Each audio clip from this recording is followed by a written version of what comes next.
আলহামদুলিল্লাহ আমাদের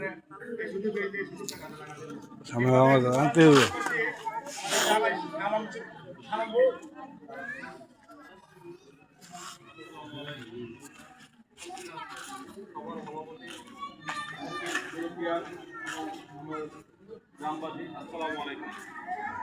আজকে আমরা এখানে উপস্থিত হয়েছি দেশনেত্রী বেগম খালেদা জিয়ার মৃত্যুতে তার আত্মার মাগফিরাতের জন্য আমরা দোয়ার মাহফিলে বসেছি। তারপরে যে একটি কথা বলতে হয় যে আমরা অনেক দিন পরে আমরা এই বলদারিয়াবাসীর পক্ষ থেকে একজন যোগ্য প্রতিনিধি পেয়েছি, যিনি হচ্ছেন কামরুজ্জামান রতন ভাই। আমরা তাকে ধানের শীষে ভোট দিয়ে জয়যুক্ত করার জন্য আমি সবাইকে অনুরোধ জানাচ্ছি।